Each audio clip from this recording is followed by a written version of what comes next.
नमस्कार, आप देख रहे हैं इंडिया वॉइस और मैं हूं आपके साथ पुष्पेंद्र चौधरी। बुलेटिन की शुरुआत करेंगे। बरसेल्स में भारत के सर्वोच्च न्यायालय के न्यायाधीश न्यायमूर्ति एन कोटेश्वर सिंह ने कहा है कि कृत्रिम बुद्धिमत्ता न्यायिक प्रशासन को अधिक प्रभावी और तेज बनाने की बड़ी क्षमता रखती है, लेकिन न्याय करने की जिम्मेदारी केवल मानव न्यायाधीशों के पास ही रहनी चाहिए। उन्होंने स्पष्ट किया कि संविधान के मूल्यों, न्यायपालिका की स्वतंत्रता, संवेदनशीलता, निष्पक्षता और मानवीय विवेक की जगह कोई मशीन नहीं ले सकती। इसलिए एआई को केवल सहायक उपकरण के रूप में इस्तेमाल किया जाना चाहिए, ना कि न्यायिक निर्णय या कानून के शासन के विकल्प के रूप में।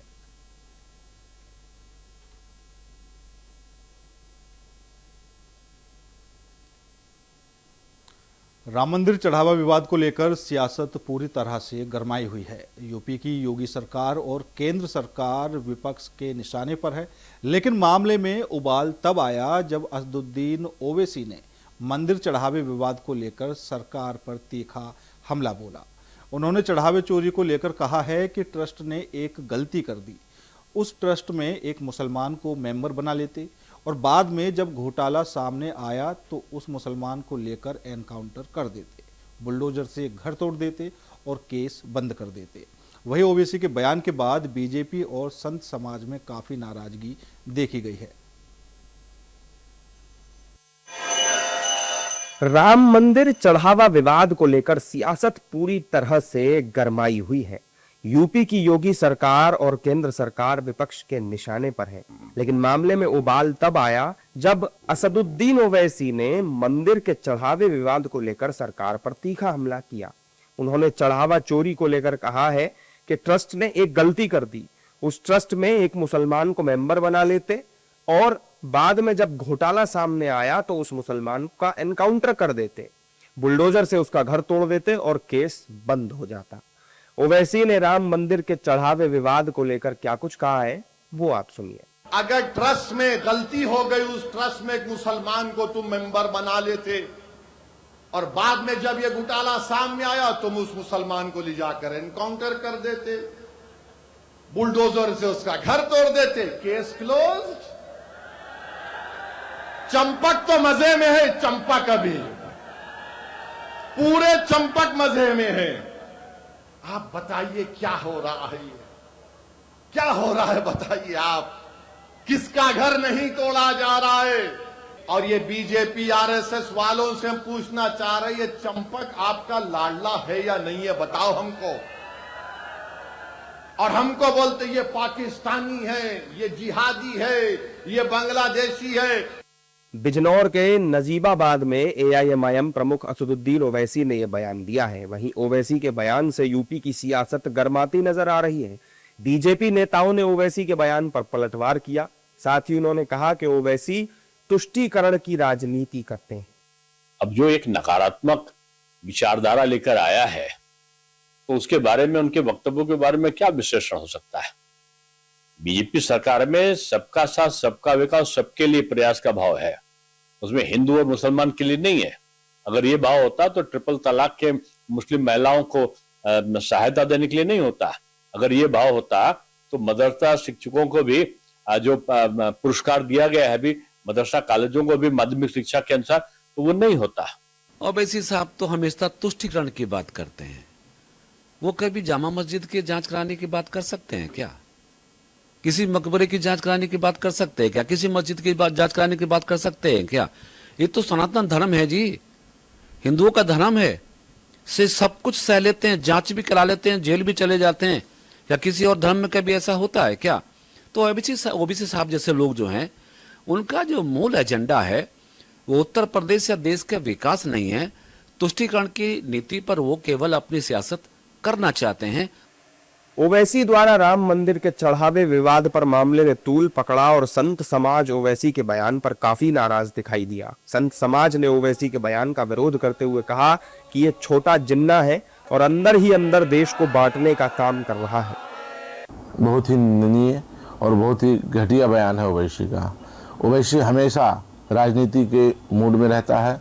वो पागल हो चुका है, उसको इलाज की आवश्यकता है। तत्काल प्रभाव से उसको जूते से इलाज करने की आवश्यकता है।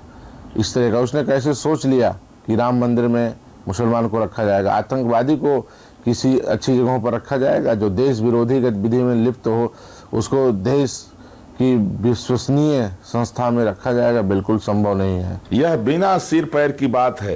क्या मक्का मदीना में आज तक जो है किसी हिंदू को रखा गया? जहाँ जो है तमाम जो है मस्जिदें हैं का उसमें किसी हिंदू को ट्रस्टी रखा गया है? ये तो बिना सिर पैर की बातें हैं। जब इस्लाम में मूर्ति पूजा हराम है तो मुसलमान जो है जहाँ मूर्ति पूजा होती वहाँ ट्रस्टी कैसे रहेगा? और अगर ट्रस्टी रहेगा तो उसकी वहाँ तो श्रद्धा होगी नहीं। यह जो जिन्ना देश को बांट गया, दूसरा छोटा जिन्ना असदुद्दीन ओवैसी है, यह गजवा-ए हिंद का अंदर अंदर मुहिम चला रहा है, देश को बांटना चाहता है और इस तरह से नफरत फैलाने का जहर उगलता रहता है। राम मंदिर में चंदा और चढ़ावा चोरी के आरोपों की एसआईटी द्वारा शुरुआती जांच रिपोर्ट सरकार को सौंपे जाने के बाद 25 जून को इस मामले में एफआईआर दर्ज की गई थी। 8 आरोपियों को गिरफ्तार किया जा चुका है। पूरे देश में चढ़ावा विवाद सुर्खियों में है। हालांकि ओवैसी के बयान ने इस मामले में आग में घी डालने का काम जरूर किया।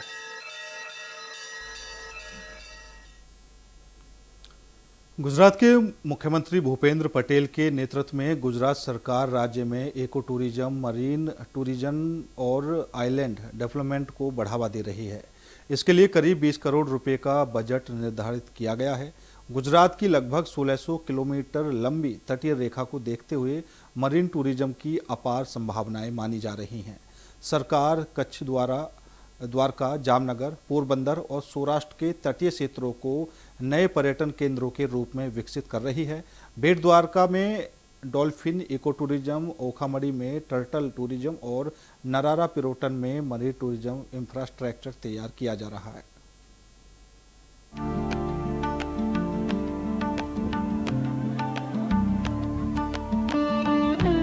धार्मिक और सांस्कृतिक पर्यटन में अपनी अलग पहचान कायम करने वाला गुजरात देश दुनिया में अपने विशाल समुद्र तट, समृद्ध जैव विविधता, वन्य जीव अभ्यारण्यों और अनूठे द्वीपों के लिए भी जाना जाता है। यही वजह है कि मुख्यमंत्री भूपेंद्र पटेल के नेतृत्व में गुजरात सरकार इको टूरिज्म, मरीन टूरिज्म और आइलैंड डेवलपमेंट पर विशेष जोर दे रही है। सरकार ने राज्य के कोस्टलाइन एरिया और नेचुरल एसेट्स को ग्लोबल टूरिज्म हब के तौर पर डेवलप करने के लिए लगभग 20 करोड़ रुपए का बजट आवंटित किया है। अगर मरीन टूरिज्म की बात की जाए तो कच्छ से वलसाड तक लगभग 1600 किलोमीटर लंबी तटीय रेखा वाले गुजरात में इसकी अपार संभावनाएं हैं। इसीलिए सरकार ने कच्छ, द्वारका, जामनगर, पोरबंदर और सौराष्ट्र के कई तटीय क्षेत्रों को नए पर्यटन केंद्रों के रूप में विकसित करने की दिशा में कदम बढ़ाए हैं। पर्यटन विभाग के मुताबिक इसके तहत बेट द्वारका में डॉल्फिन इको टूरिज्म, ओखामड़ी में टर्टल टूरिज्म, साथ ही नरारा और पिरोटन में मरीन टूरिज्म इंफ्रास्ट्रक्चर डेवलप किया जाएगा। जामनगर અને દ્વારકા વિસ્તારની અંદર લગભગ 22 જેટલા આઇલેન્ડ છે, ટાપુઓ છે, પિરોટન સહિતના આ મરીન નેશનલ પાર્કને વિકસાવવાનું, ઇકો ટુરિઝમ સાઇટ તરીકે વિકસાવવાનું આપણે નક્કી કરેલું છે। એ ઉપરાંત આજ કોસ્ટ ઉપર 680 જેટલી ડોલ્ફિન છે। આ એક સૌથી મોટું આકર્ષણનું કેન્દ્ર બની શકે એમ છે। સૌરાષ્ટ્રમાં 3 જગ્યાએ આપણે જે દરિયાઈ કાચબા છે એનું બ્રીડિંગ સેન્ટર પણ બનાવેલું છે। ગીર સેન્ચુરી છે જ્યાં લાયન વસે છે, એનું સેકન્ડ હોમ બરડા સેન્ચુરી પણ બનાવવામાં આવ્યું છે। सरकार की सौराष्ट्र के माधवपुर, नौदरा, घोगा और जाफराबाद जैसे खूबसूरत तटीय इलाकों को भी टूरिज्म मैप पर लाने की तैयारी है। मरीन टूरिज्म के विकास से जुड़ी परियोजनाओं से राज्य में न सिर्फ पर्यटन को बढ़ावा मिल रहा है बल्कि स्थानीय युवाओं के लिए रोजगार और व्यापार के नए अवसर भी सृजित हो रहे हैं। रिलीजियस टूरिज्म में द्वारका कोविड पछी उत्तरोत्तर खूब प्रगति करी छे अने लाखों संख्या में श्रद्धालु आववा मांड्या छे। साथे साथे सरकारे जे पहल करी छे मरीन टूरिज्म अने इको टूरिज्म वाળી જે વાત છે તે ઓખા દરિયા કિનારાના વિસ્તારમાં જે ડોલ્ફિન જોવા મળે છે, પોસિત્રાના વિસ્તારમાં જે મરીન લાઈફ જોવા મળે છે અને એડવેન્ચર ટુરિઝમ જે વોટર સ્પોર્ટ્સ તરીકે ખૂબ અલગ રીતે ખૂબ વધારે ગ્રો કરી રહ્યું છે, જેના કારણે અપાર રોજગારીની તકો ઉપસ્થિત થઈ છે। અહીંયા તમામ લોકોને ખૂબ રોજગારીની તકો દિવસે ને દિવસે વધતી જાય છે। गुजरात सरकार मरीन टूरिज्म की तरह ही इको टूरिज्म के विकास में भी जुटी है। पंचमहल जिले के जनबू घोड़ा अभयारण्य में स्थित भाट और धनपुरी इको टूरिज्म सेंटर इसका बेहतरीन उदाहरण है। घने जंगलों, प्राकृतिक सौंदर्य, ट्रैकिंग, जंगल सफारी और लोकल ट्राइबल कल्चर से जुड़े ये केंद्र पर्यटकों को यादगार अनुभव प्रदान कर रहे हैं। અમે લોકો વડોદરાથી આવ્યા છે અને આ ઇકો ટુરિઝમમાં અમે લોકો ભાટમાં અહીંયા જોવા આવ્યા છે। હવે સિચ્યુએશન એટલી બધી સરસ છે, પ્રકૃતિમાં રહેવાનું જેને ગમતું હોય એના માટે તો બેસ્ટ સ્થળ છે। અહીંયા હું પહેલી વાર આવ્યો છું પણ મને જોઈને એટલો આનંદ થઈ રહ્યો છે કે આ શહેરથી એકદમ નજદીક જગ્યા છે અને એકદમ નેચરમાં રહેવાનું જેને આનંદ મળતો હોય તેના માટે ઘણી જ વ્યવસ્થા સરકારે કરેલી છે। सरकार की नीतियों की वजह से डांग जिले में स्थित राज्य का एकमात्र सापुतारा हिल स्टेशन भी पर्यटन गतिविधियों का बड़ा केंद्र बनकर उभरा है। पर्यटन विभाग द्वारा आयोजित फेस्टिवल, सांस्कृतिक कार्यक्रमों और टूरिज्म एक्टिविटीज के कारण यहाँ पर्यटकों की संख्या लगातार बढ़ रही है, जिसका सीधा लाभ स्थानीय होटल उद्योग, रेस्टोरेंट संचालकों, हस्तशिल्पियों और छोटे व्यापारियों को मिल रहा है।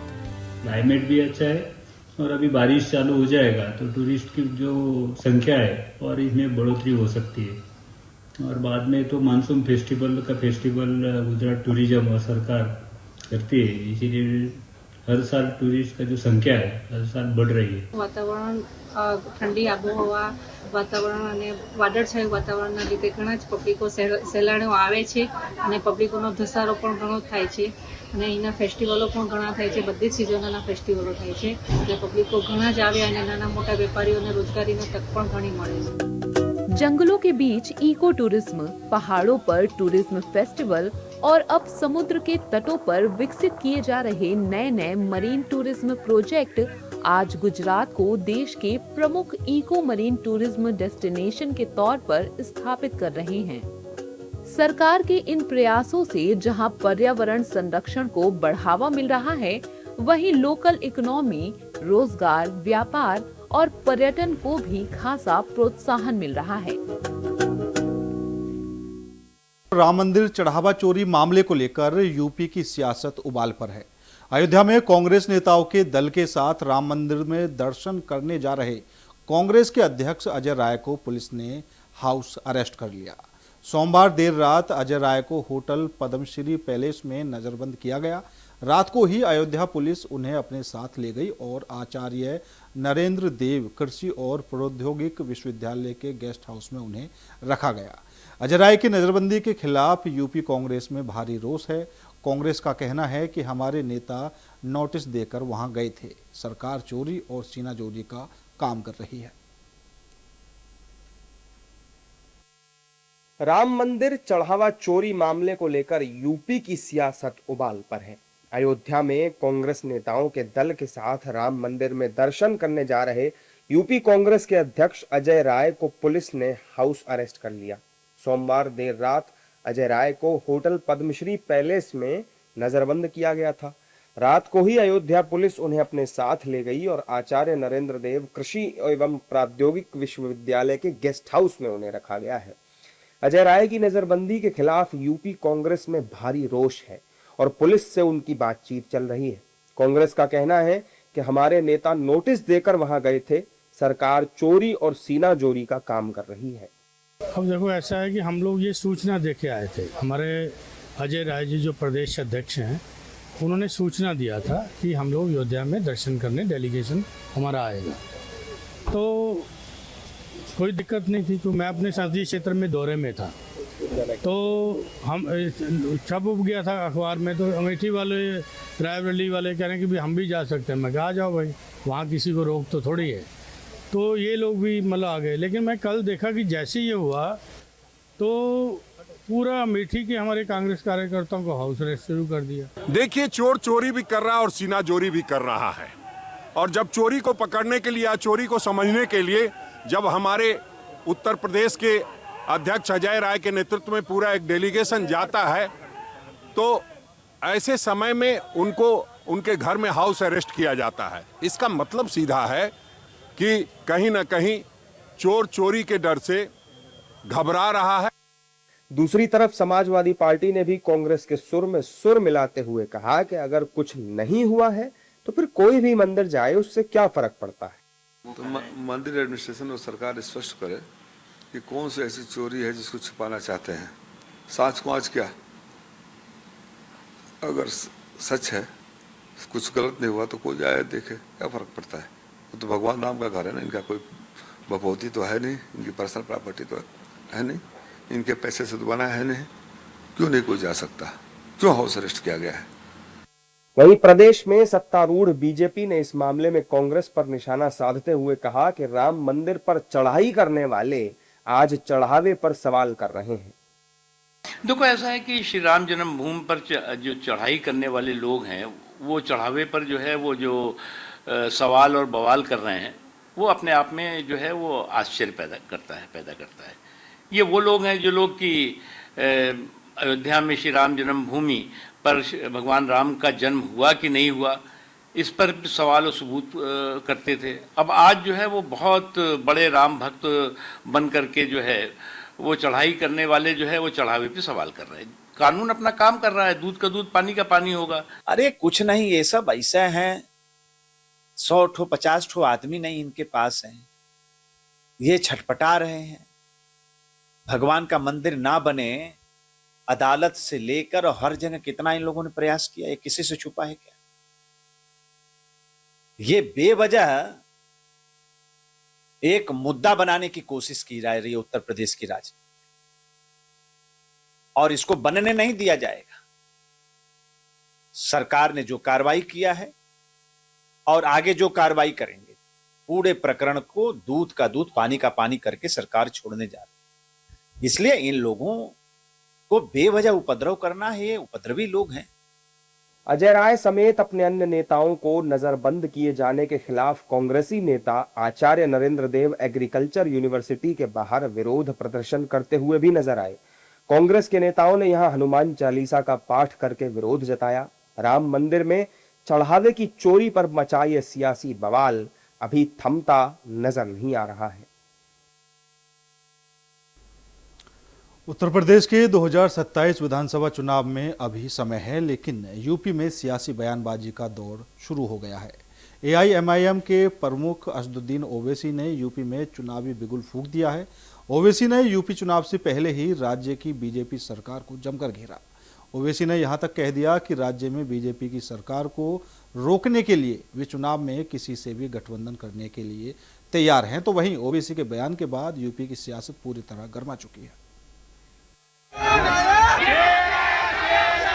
उत्तर प्रदेश में 2027 के विधानसभा चुनाव में अभी समय है, लेकिन यूपी में सियासी बयानबाजी का दौर शुरू हो गया है। ऑल इंडिया मजलिस-ए-इत्तेहादुल मुस्लिमीन के प्रमुख असदुद्दीन ओवैसी ने यूपी में चुनावी बिगुल फूंक दिया है। ओवैसी ने यूपी चुनाव से पहले ही राज्य की बीजेपी सरकार को जमकर घेरा है। ओवैसी ने यहाँ तक कह दिया कि राज्य में बीजेपी की सरकार को रोकने के लिए वे चुनाव में किसी से भी गठबंधन करने के लिए तैयार हैं। ओवैसी ने कहा कि बीजेपी सरकार आज भी जुमलों पर चल रही है।